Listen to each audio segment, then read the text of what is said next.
哈利路亚，亲爱的弟兄姐妹与慕道朋友们，平安。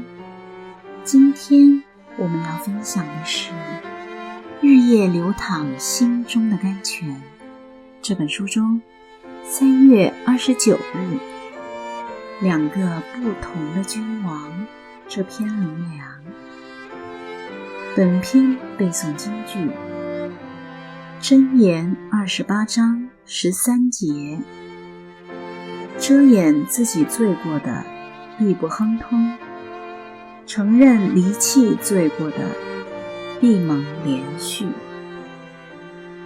扫罗在攻打非利士人之前就很清楚，必须等撒母耳来献祭才可出兵打仗，但只等了7日，就不顾神的命令，自己先行献祭了。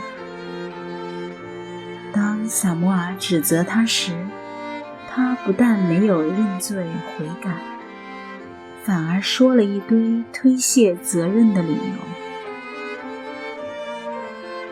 只把责任推给害怕的百姓。迟来的撒母耳好像自己还蛮委屈的。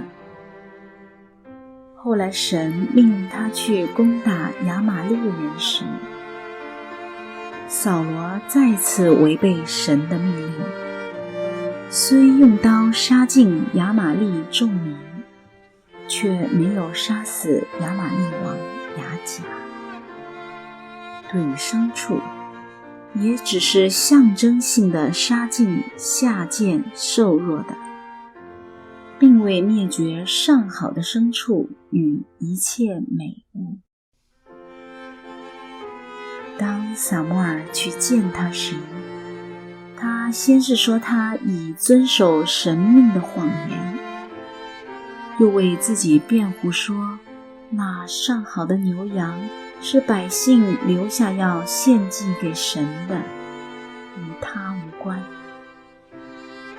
可悲可叹的扫罗，枉费神立他为一国之君，所思所想，所言所行，竟只是一再背叛神的旨意，骄傲自大，说谎诿过，又毫无悔意。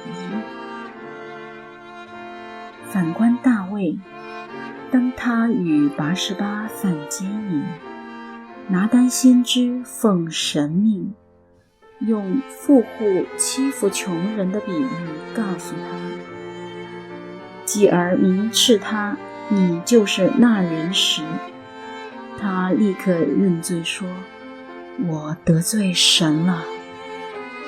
难怪神称他为合他心意的人。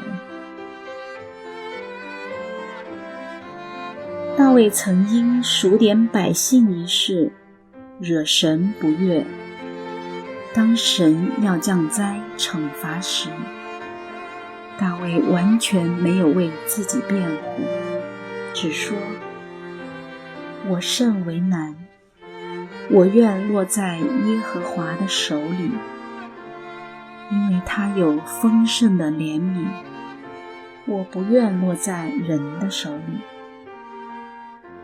由此可见，大卫是个愿意承认离弃罪过，心里柔和谦卑的君王。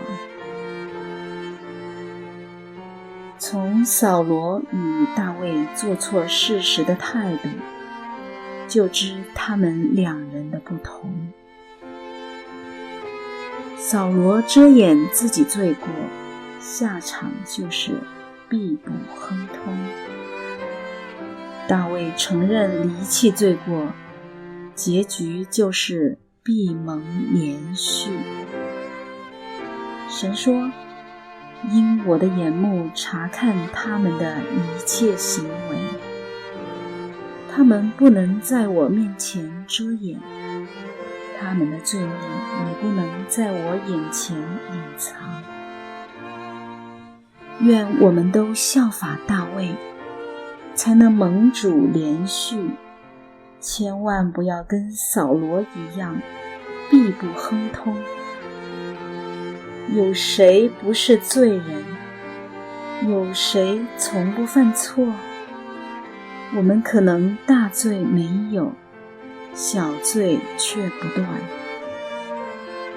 记得做错事时，赶快跟神认罪悔改，才是上策。特别当圣灵责备我们时，千万不要卸责诿过，因为只有一颗真诚悔改的心，才能得到神宽容的赦免。